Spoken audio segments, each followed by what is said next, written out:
that would set tone for what a big event today is. It's about the transition, and change, they say, is inevitable, and it is usually hard at first, but sometimes it turns out beautiful at the end. The conduct of the 2023 general elections and the emergence of a new leader has paved way for the taking over of the mantle of leadership of the next 4 years. And now, with the next few hours, the inauguration of the new president and his vice, as well as other elected political holders, will take place. The main task before them is working for Nigeria's overall development. Our focus on Daybreak this morning is the task before the new crops of leaders that will be taking over Nigeria, hopefully to greatness. To discuss this topic, we have in the studio two gentlemen, but one are first, and they are no other than our own regular. I dare to call him today Bale Baba Yusuf, a strategist, policy analyst, and group CEO of Global Investment and Trading Company. And also, we are expecting in the studio any moment from now a political scientist from the Department of Political Science, University of Abuja, Dr. Olu Alagunju. Gentlemen, if you like, Bale, you are welcome. Thank you, Sandy. Thank you for saying that. All right. Had I known you were coming out like this, I would have also talked up with you about and maybe some stuff, some studio stuff to accompany. To complement, yeah. Yes, but it's a beautiful Monday morning in Nigeria. Yes, it is. So much had happened. So much water has passed under the bridge ahead of today. It was one of the most intense campaign period in the history of this country.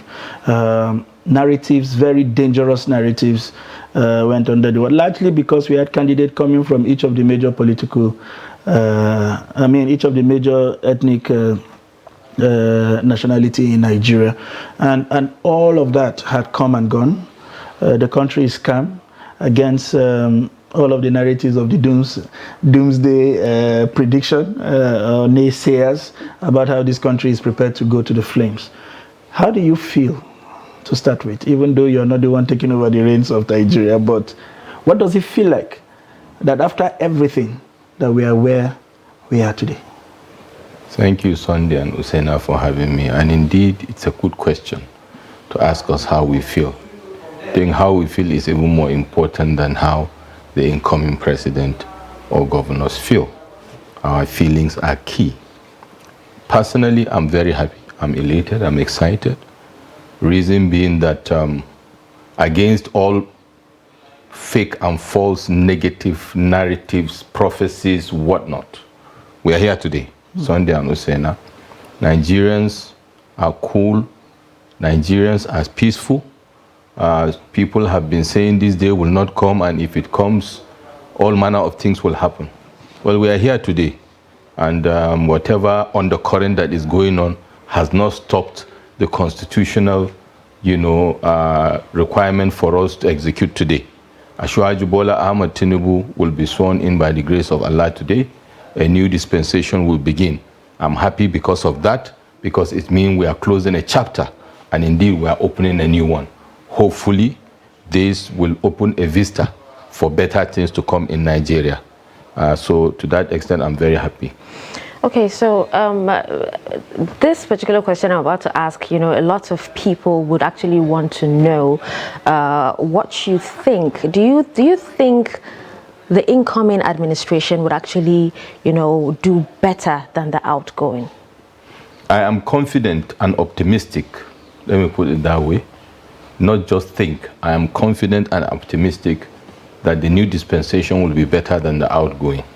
One, from a practical point of view, as a Nigerian, I want Nigeria to be better.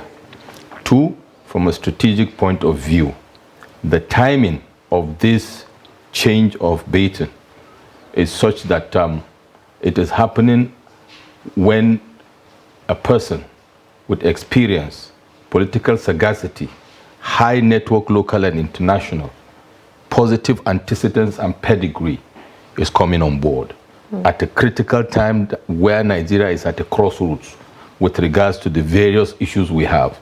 So I am very, very confident and optimistic that indeed the days ahead will be better than the days we have seen.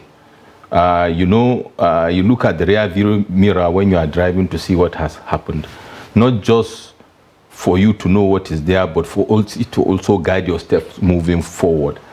If you look at the antecedents of the man coming on board, Asiwaju Bola Ahmed Tinubu, his track record in terms of politics, in terms of governance, in terms of business, and even with his consulting background, he's a man that is multi-skilled. And that is why I say it's a special time. A man with a mix of talents that maybe are required and skill sets to do the needful for us to be sure-footed moving forward in terms of all the myriad of issues we have. Now, based on that, I'm confident. If you look at also the subnationals, some of the governors that have emerged as governors of state also give me some kind of interest, and I'm excited that possibly we will have a departure from where we are today, where majority of the governors are perennial underachievers when it comes to governance. And that is robbing off the presidency. Most of the people in Nigeria, because of the figure of the president, and in fairness to Nigerians, because of the huge amount of power residing in the position of the president, forget that there are other critical deliverers of good governance at the subnationals that are consistently failing. Indeed, there are a minority of them who we must say we give kudos to that are performing, but we need to move forward. It needs to cascade from national to subnational. I'm confident that things will be better moving forward. All right, just a follow up now. You'd agree with me that there are lots of challenges, facing absolutely. Nigeria. Yeah. So what key issues do you think the incoming administration should actually prioritize?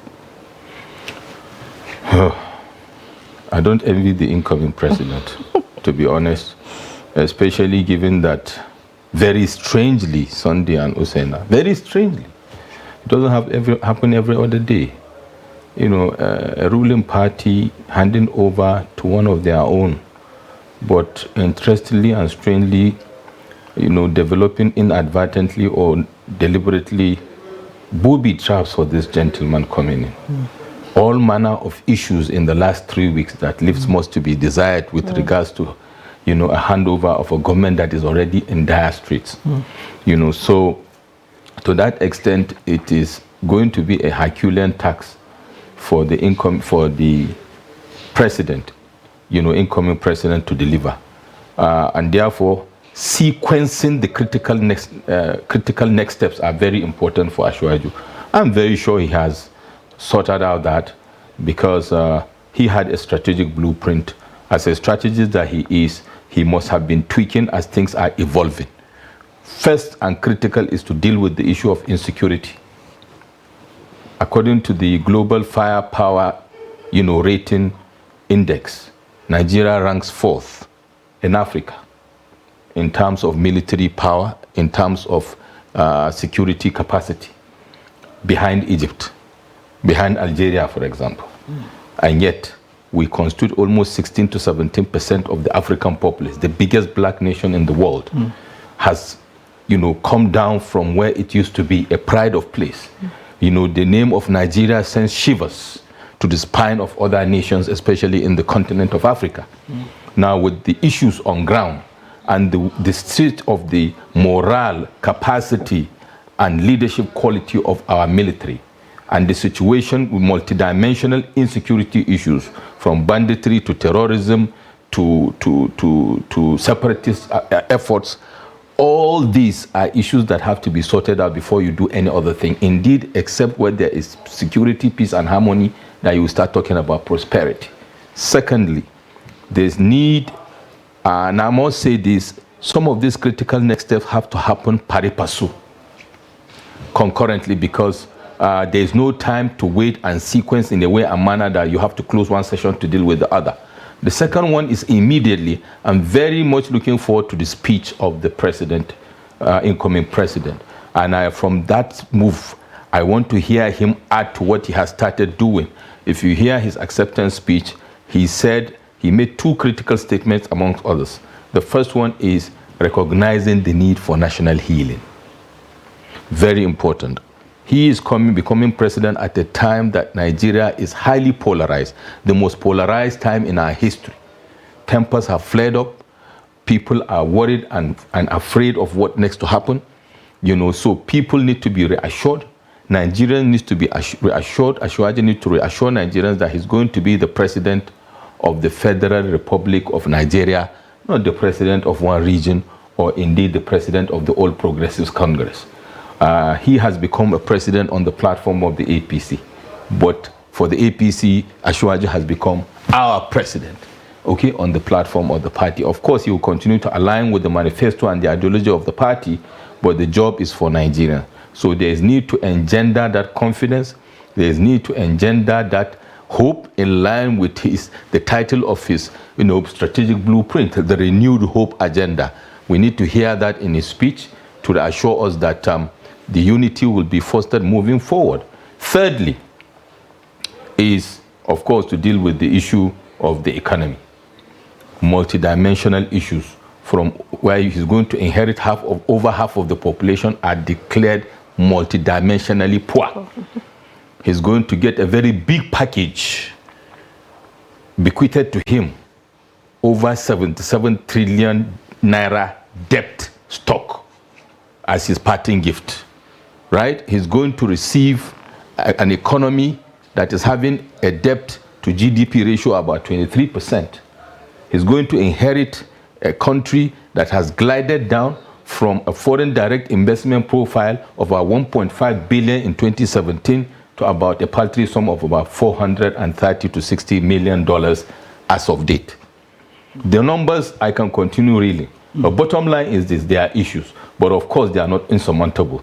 The capacity of the leader and his multiple skills, and of course his ability, critical amongst his skill is the ability to, identify talents and nationalist, patriotic Nigerians that will work with him. Absolutely. And that brings me to the next question, because listening to you, I get the, I understand from our control room that the Chief Justice of the Federation has arrived at the venue.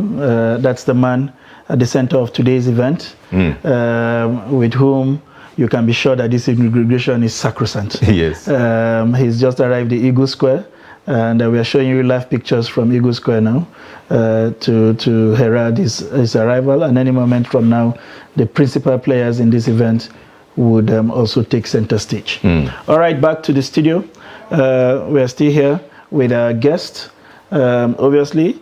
And the question today, listening to you, one gets the sense that we are in an operating room. And in our own case, there will be no room for anesthesia. Absolutely. That would mean just injecting us to death. It means some of this surgical operation you talk about must happen while we are still breathing with minimal painkillers. And you said something that is very key: finding the right Nigerians. El-Rufai spoke to this shortly after the emergence of this president, and he said you should not be under pressure to want to reward the people who had worked for him prior to his emergence. You also spoke to healing. Healing would then mean finding people from across the divide that would help drive the Nigerian agenda. There are so many people like yourself who are very skilled, have the right kind of education and worldview, but are not interested in politics. And until you reach out for them, they will just be in their cocoon, doing their thing, living a good life, providing for their family, and that's all. How critical is that finding the right skills, especially with all of the things we hear about the lobbying that is happening from here? The man goes to France to catch a day or two of rest, and people are flooding there. He goes to Jeddah, and everybody suddenly heads to Jeddah. How critical is it, especially judging from how this administration fared with so many of his key personnel just answering roll call until the end? How critical is it to find the right personnel that will enable him spread his tentacles? Sunday, if you want me to tell you the potential outcomes of a regime or tenure of any leader, the first thing I will tell you is wait until I see the team. The team makes or break the leader. whether it is in public sector, whether it is in private sector, whether it is in anything in governance, even in traditional institutions, in monarchy, whatever, the team makes the leader. Now, taking it from there, there is no gainsaying that the way we are now, what Tinubu is inheriting, there's no time for too much sentiments. There is no time for too much sentiments because so much time has been lost in the last 8 years. I hear clearly, loud and clear, the conversations around not wanting to, lean towards all those that have quote and unquote worked for Tinubu, for example, but rather look at, competence, capacity. I totally agree. And the beautiful thing here about the whole situation is Nigeria is so blessed, Sunday, that from every nook and cranny of Nigeria, you can get the best of the best. There is no region that you will say, oh, we don't have much there. And the good thing is, Tinubu understands that team effort delivers. And that is why he delivered as governor of Lagos State for 8 years. And that is why I believe he's going to deliver again. And if you speak to his colleagues at ExxonMobil, they will tell you the same thing. How he was able to achieve not alone, but with a team that is formidable, that is credible, and that is competent. Interesting. We go back to Eagle Square, where we understand that the service chiefs have just arrived and they are taking the general salute, as you can see from your screen. And they have also moved on. Practically, the serenity we see in the capitals, the federal capital and across the country today, the assurance of safety, that overwhelms the entire occasion and this country as we speak is a function of these four gentlemen who had just arrived at the venue. And by extension, and in relation to what we have said earlier, it also guarantees that this event is fully secured and prepared for what is one of the biggest occasions on the continent of Africa as we speak this moment. Okay, now, just earlier, we actually saw the Chief Justice, arrive the Eagle Square, and it just occurred to me, talking about Nigeria and also the judicial system. Now, I actually want I want to know what you would actually propose to strengthen the Nigerian democracy and also reform the country's justice system. It will be a function of the vision and the mindset of the President Commander-in-Chief. Interestingly, the Nigerian political structure empowers the President so much that there's little room to maneuver with regards to control. The judiciary is basically almost cap in hand begging at the doorstep of the President almost every time for even food to eat, for clothes to wear, for vehicles to use, for materials to work on. You need to see how, if you are a friend of the legal profession, how judges work. Working with long hours, day and night, they practically don't have a life. Now, the autonomy of the judiciary, in line clearly with the spelled out in the Constitution in action, is going to be critical to upscaling the quality of the deliverance of justice in Nigeria, in terms of how they function, in terms of how they deliver. So long as that is not done, they will continue to be lenient and subservient to become a quasi sub-department of the executive rather than a clear, different arm of government. So how that will evolve will determine, how he executes will determine. All right. President. We will take a quick breather for our guest to catch his breath. When we return, it will be even a more robust house, and we will take deeper dive into what is happening. We'll take you back into Eagle Square shortly, and then we'll bring you back to the studio. Please stay with us.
All right, we are now joined in the studio by Dr.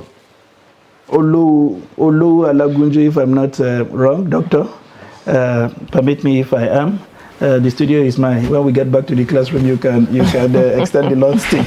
Dr. Alagunju is of the Political Science Department of the University of Abuja. It's a pleasure to have you join us this morning. Thank you for having me in this historical moment. Interesting. We have been looking at several developments, especially as it concerns today, and we have been talking with Baba Yusuf before you're coming in. We're trying to x-ray the mood of the country, the hopes and expectations and the issues that led to this day, the campaigns, the toughest, if you like, in our nation's history. If you would agree with me, I would like to hear your perspective. But to start with you, immediately putting you on the firing line, how would you gauge the mood of the country on a day like this? And I say that in the face of the kind of elections we had. Tinubu scored the highest votes, but if you look at the combination of all of the results, he scored, if you put the other contenders side by side, they seem to have scored more. In other words, he scored less votes. When you look at the overall votes of 15 million, he scored about 8. I mean, you look at the overall vote, about 15 million other Nigerians voted for a different candidate apart from him. But as an individual, he scored the highest vote, which implied that a lot of people had a different thinking towards who they thought should be the president. And what usually or typically happens is the attitude of, since we didn't vote for him, let us just sit and see and watch what he does. What would be your message, to those kind of Nigerians, especially as we say that politics is over, it's now time for nation building? What kind of mindset should we begin to cultivate, knowing fully well that however he performs would rub off on each and every one of us, regardless of wherever we have stood prior to the elections? Thank you so much. I will begin by saying it is a process which has really evolved, and a winner has emerged.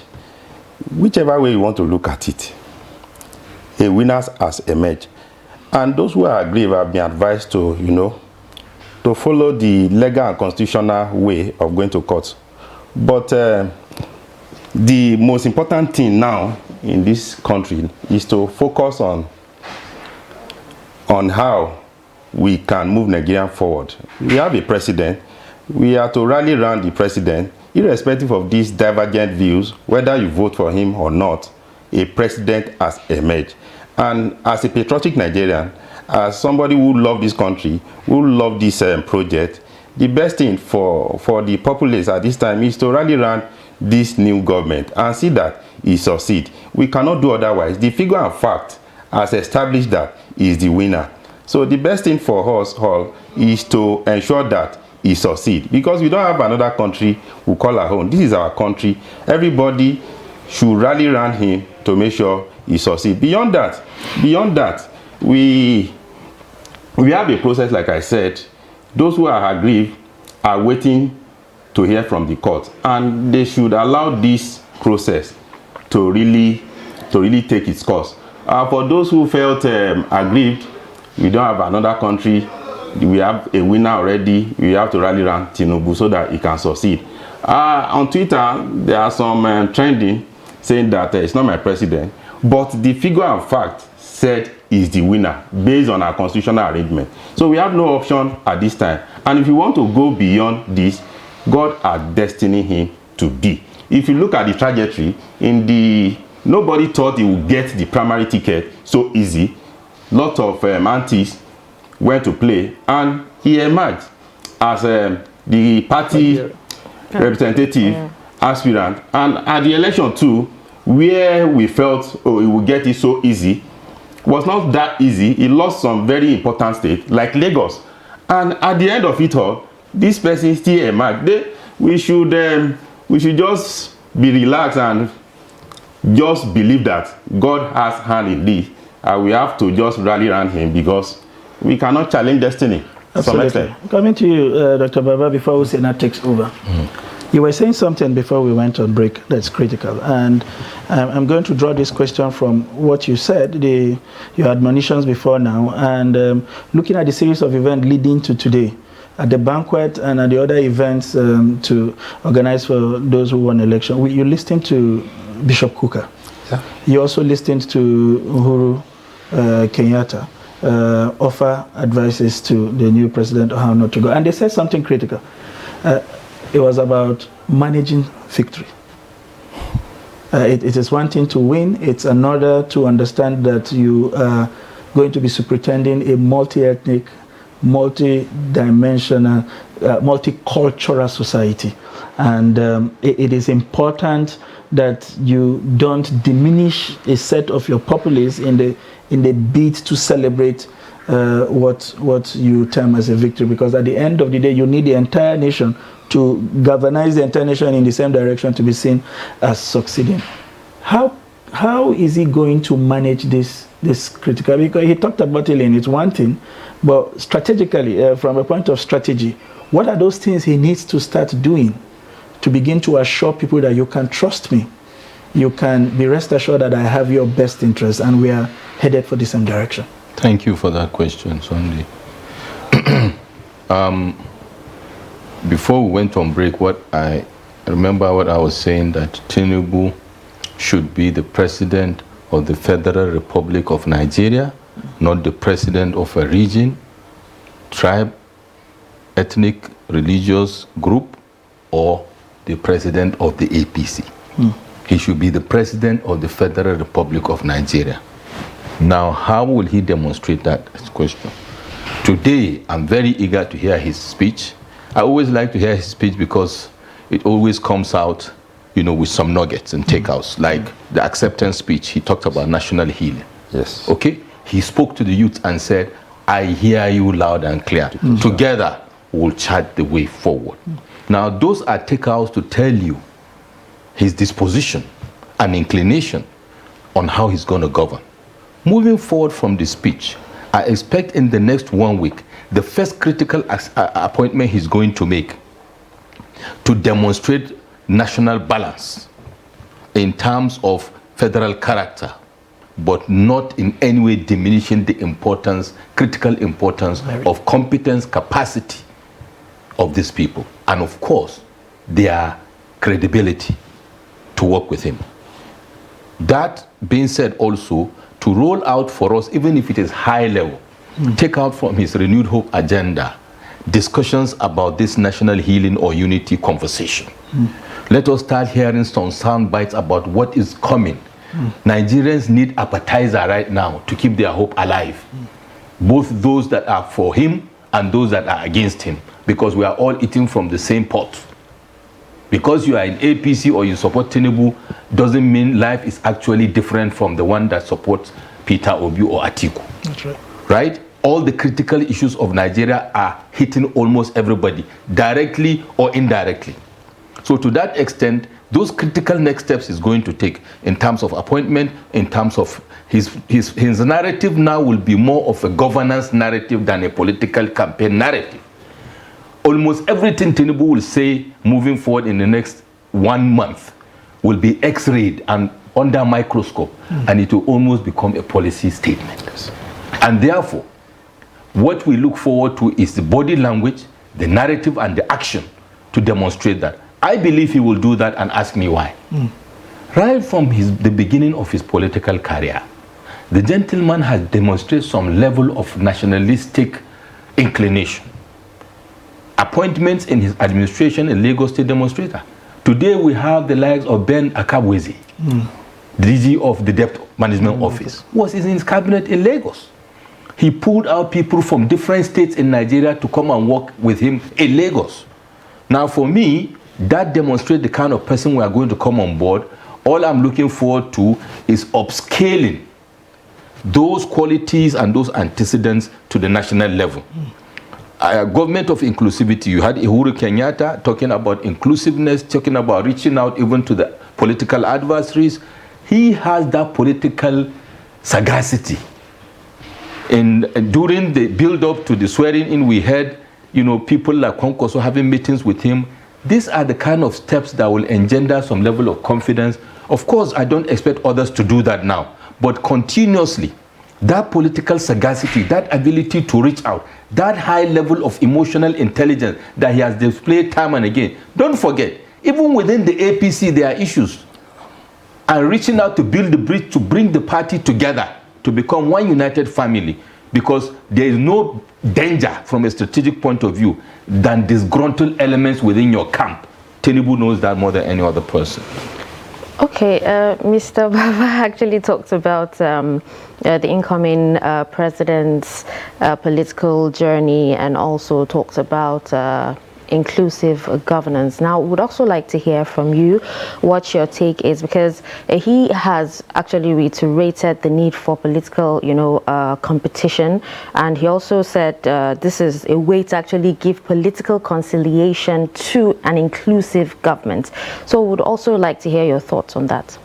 Yeah, it is very important that the president-elect heed the country, because before this time, the country has been so divided along ethnic line, along tribal line, along religion.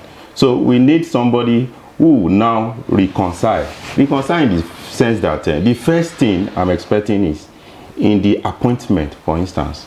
We want to see the type of appointment he will make from different ethnic groups and tribal groups that will reflect a kind of national outlook, that will reflect inclusiveness, that will reflect at least reconciliatory move. Because leave it or take it, some people have been so aggrieved that in fact in terms of religion, for instance, people felt Muslim ticket, Muslim being the president, Muslim being the vice president. So a lot of people are apolitical about this disposition already. But we want to see in your appointment, critical appointment, we want to see that all nook and cranny of this country is reflected in your appointment, because there is no region in this country that is lacking in human resources. And as a very good human resource manager who have developed people over the years, I'm thinking it should look far beyond ethnic and region politics and look for Nigerians that are capable, because they are all en masse in every nook and cranny of this country. So in the first place, I want to see the appointment is going to make to at least reflect the multidimensional ethnic groups in Nigeria and the tribal and the what do I call it, diverse tribal background of this country. So we want to look at that appointment. If that appointment will reflect that national outlook, then we'll feel that okay, we have a president for the very first time that is trying to unite the country. The unity is talking about should come from that appointment first. From there, okay, we know that that president is serious. How long do you think it should take him to be able to, gather his team and make the appointment? Like Baba said, during this inauguration, we want to listen to the speech, from the speech, because whatever he says now is more or less a political pronouncement. And people will weigh these utterances at the end of the tenure. You said you are going to do this, you are going to do this. So from this inauguration speech, yes, we can deduct some points that, oh, he promised to do this. Yes, he can do it. He has the capacity. He has done it before. He has a very bigger platform now to do it. And somebody who have traveled across this country to campaign, the death of resource person will not be a point. Of course, he will do that with time. And I'm expecting in the last, let's say within a month, we should know the direction of this government. And I'm sure he has pencils down some people who may not be core politicians to work with him, because he knows what development is and he knows how to go about achieving it. All right. Okay. Coming back to you, it's Inauguration Day. This is the biggest prize on the last political activity. So it does appear like this is the only thing happening. But there are power changing hands in 24 other states of the Federation, 18 of them, in fact, freshers. And you said something that was instructive in your opening remark, which is how somehow we have become disenchanted with subnational governments that we all seem to anchor on the presidency. And I mean, over 50% of our resources actually end up in the state and local government. So we should be demanding accountability at that level of governance. But it does appear that because they have proven to be unaccountable, we have left them to their fate, and we now direct all our attention to just where just about 50% of the resources reside. What kind of political consciousness do you think we need to start building from people like you and who nurture the minds of the future, to even our society, to begin to bring up people who demand accountability? And I say this with all sense of responsibility. Some of the things we endure in this country, if you give it to an average Arab, the entire country will be on flames.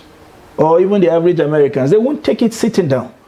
You know, why do we endure, why do we tolerate these governors to the level where they have become an authority unto themselves? In fact, sometimes even coming together under the pretense of the governors forum to even subvert the constitution with regards to, for instance, the direct disbursement of federal account allocations to the local government, where the real governance is supposed to happen, or even finding a way of stopping constitutional reforms at the state assembly that dwells on something that they are not interested in. How do we begin to build that?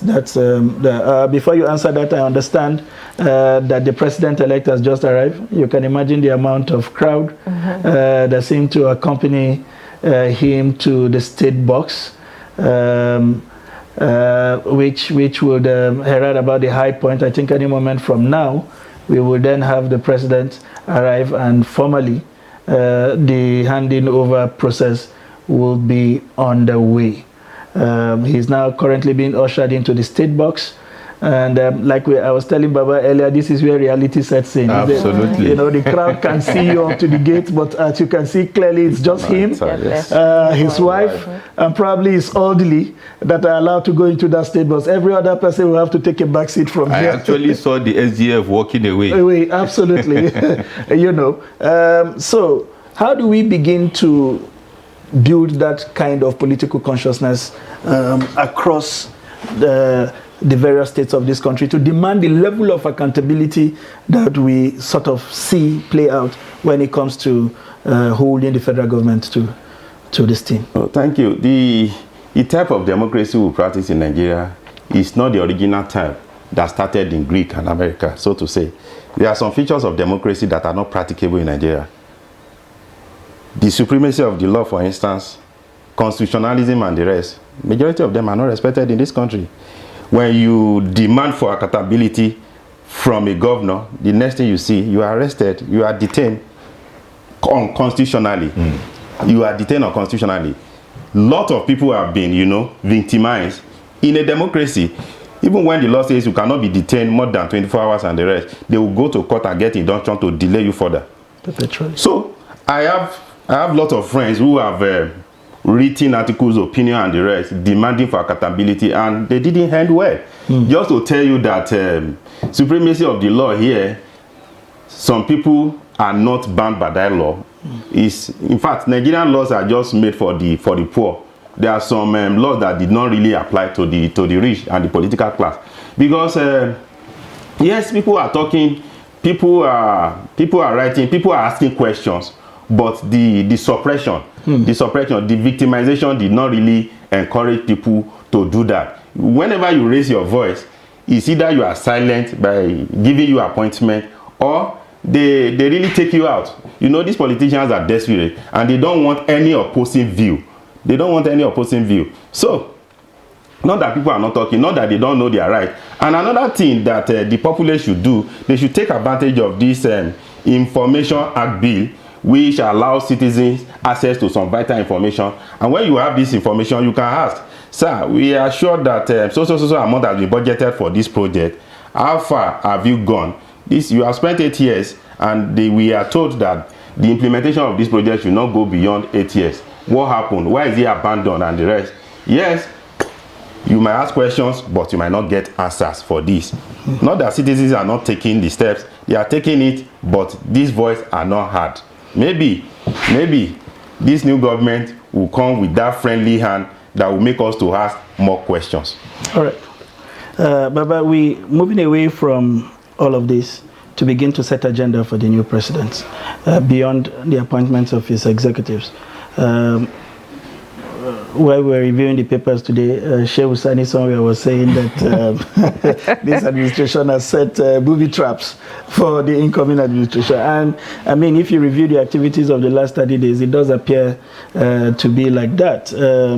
You know, there are critical decisions that we missed the opportunity to have taken in the last 8 years. One of them is fuel subsidy, you know. And now that will be confronting this administration, whether or not to take out what appears to be a 6 trillion naira cankerworm on our budgeting system and public financing, or carry on with it and even get worse, because the Americans are already predicting that oil may hit $90 in the coming days, and several others. Reforms in the electricity sector, somehow we don't seem to have made the kind of gains that we had expected. And why I say so is that this administration, the current or outgoing administration, arrived on a high in terms of public confidence, in terms of the antecedent of the president. And I mean, in the north, permit me to use vernacular here, he was described as me gaskia. You know, somebody the people had expected would be the beacon of justice for them, and would make decisions that would ultimately protect the poor. But like you said, we are confronted with multidimensional poverty. Clearly, it means that whatever we're doing don't seem to have, you know, hit the mark the way we wanted and transform people's life the way we had expected. How is this new president going to take on this issue at all? Should we, while he still have the goodwill to dispense, confront these issues head on, take on all the fights and the blows, and then begin to settle down and catch our breath later, or have some time to look at the issues again before he takes the decision? Thank you. The right thing for him to do, which I think he should, is to open what I call, first of all, look at the book of reality. The book of reality is not the handover notes that will be given to him by the outgoing president. The book of reality are the issues that will precipitate from his own situation analysis that will be done by his core team. Any attempt to take any decision without looking at the situation analysis, critical decisions like subsidy and all that, for example, may backfire.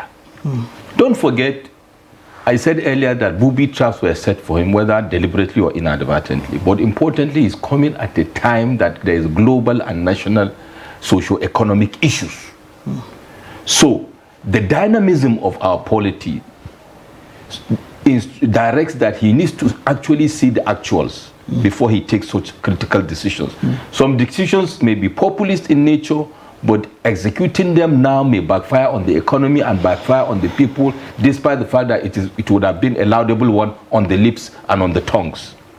However, all said, political will drives governance, ladies and gentlemen. Political will drives governance. And that is what we intend to, what I'm expecting, and what a lot of Nigerians are expecting from Asiwaju Bola Ahmed Tinubu. Another advantage he has is the corporate experience, the experience in the corporate world. We that have operated on both sides understand why we say so. Performance is measured by results, not by events. Timeline, critical things needs to be done. If you don't do it, Asiwaju will take you out of that road, because it will impact on the overall performance of the country. Now, with that experience, with that pedigree, I believe that he will be more sure-footed in difference to the outgoing president. That corporate experience on one side, that business experience, don't forget, is a student of market economy, free market and all that. So I believe that he also moved towards removing the hands of government from business to issues of governance and enablement, and that will help streamline and the governance framework and make it more efficient. So critical decisions that are strategic and highly impactful, like subsidy, will only be taken because what he might have been thinking 7 months ago have changed with all these booby traps. So I think that is when he will be able to take such critical decisions. All right. We will cross over to Eagle Square. At the moment, we understand, if I'm not mistaken, a very important dignitary has just arrived at the scene. and I'm sure you have that screen. Johnny, you're looking at us directly is the Oni of Ife. And I think the chairman of the NDLEA, quite a number of statesmen in the state box this morning, and directly below is the president of Niger. But I think the president has just arrived at the venue, if I'm not mistaken. Events are gradually building up to the apex, and we will keep you all connected.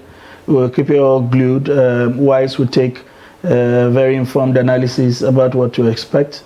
If not, I think it's the vice president, the current vice president that has just arrived, the venue. We will continue to share these pictures with you as these developments continue to expand. Okay, now let's come back to you, Doctor. Now, during the outgoing president's farewell broadcast yesterday, he mentioned that some of the measures that they took led to temporary, temporary pain and suffering of Nigerians. And I'm still linking it to, the question that he asked about poverty and everything. So now, you would actually agree with me that till date, a lot of Nigerians are still suffering, and a lot of them are yet to get back on their feet. Now, what strategies do you think the incoming administration can actually take to address, poverty and also, make life a little bit better for the citizens? Yes, no gainsaying that Nigeria has been declared the headquarters of poverty, and a serious government should do everything possible to change this narrative. Because yes, if the outgoing president said they have done a lot and there are still pains, yes, no development comes without a sacrifice, both from the leadership and the followership. Yes, there has to be sacrifice, but we are saying for there to be a kind of alleviation of this poverty, the incoming government should do something very drastic in terms of social investment. For instance, social investment policy that will really impact on the life of these poor masses, because any policy that will not impact on the poor masses will be a kind of elitist policy. So what do I mean by elitist policy? Policy that will only favor the rich and the privileged class. So we are looking at this incoming government. We want them to look at the plight of the poor people by investing so much in skills acquisition. For instance, is a way of alleviating poverty. Give equal opportunities to younger people who are leaving the country in droves. Let them find something to do. Engage them. If you engage them, by so doing, you are reducing poverty. And before you can do that, you have to put a very crucial infrastructures in place. You fix the light. And for record, the Ajaokuta that has been abandoned for so long is a very good and critical project that can turn the life of Nigerians around. If that can be solved, I'm very sure small-scale industry will grow, and a lot of support in that regard will be achieved. So we are looking at social investment. I'd like you to hold your thoughts on that. We have on the screen the arrival of the Vice President, who has just taken a guard of salute from the armed forces. Apparently, the last time before he bows out of that noble office is just to use this opportunity to pay some respect. One of the finest gentlemen we have had occupy that position, if you like, who has brought a mastery of his teaching profession, the law profession, in the guidance of his public conduct and activity. And I dare say that if today was to have taken a different turn, perhaps, who knows, he would have been the president would be sworn. But either way, I mean, I think Nigeria was blessed to have a vice president in the frame of Yomi Oshibajo. Mr. Baba. Yes, indeed, and that also I can't help but also still key it back to the incoming president's ability to spot talent. Don't forget, he's a political protege of Asiwaju Bola Ahmed Tinubu, amongst others. In this cabinet or this administration, you have about 4 to 5 super ministers that are political proteges of Asiwaju Bola Ahmed Tinubu, and that speaks volume on the quality of leadership of Asiwaju Bola Ahmed Tinubu, empowering people, giving people opportunity. In Yomi Oshibajo, he has demonstrated that we have one of the best, vice presidents in the history of Nigeria, personally has made me proud, and I'm sure he has made Nigerians proud.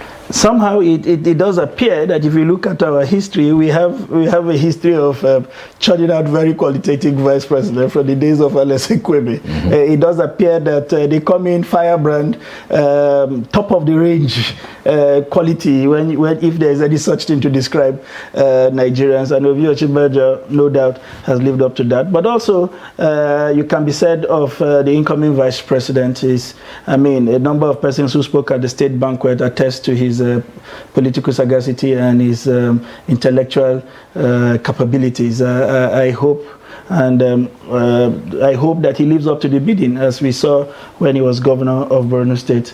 It appears clearly that we are reaching that crescendo. We see a number of top dignitaries lined up, obviously waiting to receive the president one last time as the president of the Federal Republic of Nigeria, because before he walks into that state bus, because clearly once he walks into that state bus, the next time he will be stepping out, he will be doing so as the former president. I was thinking she would arrive with her husband, but it appears.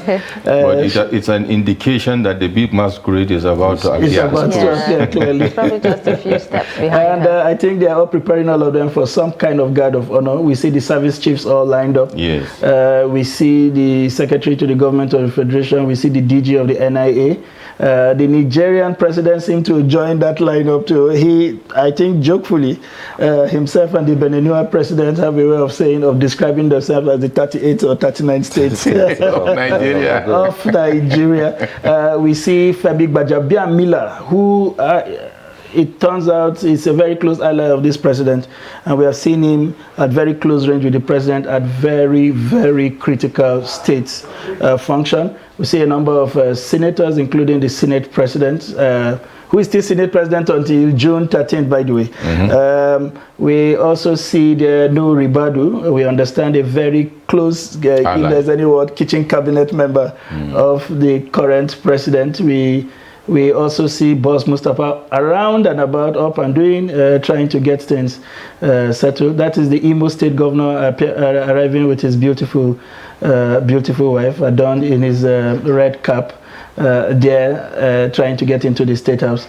I can imagine that today it will be a beehive of activity, a very serious one for the security chiefs to try to manage. So much expectations and so much regards for what Nigeria does on the continent. I think somewhere we saw the Rwandan president in the state box, among other state presidents that have arrived for this occasion. And we see also the chief of staff to the president, the noble Professor Gambari, who has seen it all, served at the world stage and back home again to give his best. So, coming back to you. Yes. How do you think we should also proceed? One other critical area we seem not to have done so much with in the last 8 years is our foreign relation. Although the president traveled for quite a number of times, but even from a layman, you will see that this country was no longer attracting the kind of people it used to attract. I mean, you can count at the back of your finger how many A-rated country presidents even visited this country in the last 8 years. Some of them will come close to our neighbors. I don't want to call them for the risks of being considered derogatory, but we have seen leaders, great world leaders, undertake a tour of Africa, 3-4 nations, and they don't even stop here. The best we have attracted is their Secretary of States, Secretary of Foreign Relations, which sort of speak to our relevance. Baba talked about how we seem to have dropped the ball when it comes to leadership and direction on the continent. In fact, Obasanjo mentioned at one occasion that a sitting African president told him that we are not providing the kind of leadership that Africa looks up to. Bola Tinubu, like he said, has the sagacity, has the exposure, has the international goodwill and network. Isn't it about time we begin to take on that leadership role? And I say this because, I mean, the Chief of Defense Staff was saying the other day, we spent over $17 billion in the war in Sierra Leone alone. Today, what can we say is the benefit of that war? I'm not sure they are buying petroleum from us as a way of maybe a patronage you have gained as a payback for the sacrifice or whatever. How do we begin to take our pride of place and then maximize that influence that naturally God has bestowed on us as a nation? Thank you. Before now, Nigeria used to be described as a country who is beautiful abroad, ugly at home, because of our extravagant spending and generosity towards these African countries. You cannot take that fact away that, yes, Nigeria provides leadership in Africa. But beyond that, in international relations now, countries are beginning to question our electoral process, the type of election we conduct, the corruption index, and the rest, and the type of behavior toward this democracy. And some people are withdrawing their support for Nigeria, for instance. If you are going for a UN General Assembly meeting and you go with more than 200-300 entourage, it doesn't portray us well in the international community. And you are asking for debt forgiveness, debt relief. And serious countries are no more than 5, 10, 20. They will just laugh at us that these people are not serious. So going beyond that, the electoral process really has to, be reformed, that will show that yes, this process is clean. If we get it right from that angle, then coming to this governor-elect now, Tinubu, who have the wherewithal, the clout, the connections, president-elect, who has the wherewithal, who has the connection in Africa, and has been interacting with some incumbent presidents across Africa. So I think we can change the ties. All right. I wish we had more time to continue to explore. There is so much to talk about Nigeria. We can't exhaust that in a 2-hour studio time. I bet you. I want to thank you very much, Dr. Baba Yusuf. Of course, I called him. I mean, he came in dressed like in the royal robes of the Yoruba nation today. I want to thank you very much for always showing up, for always providing those deep, insightful perspective on issues as it borders on our unity. It's my pleasure. And Doctor, thank you very much for coming.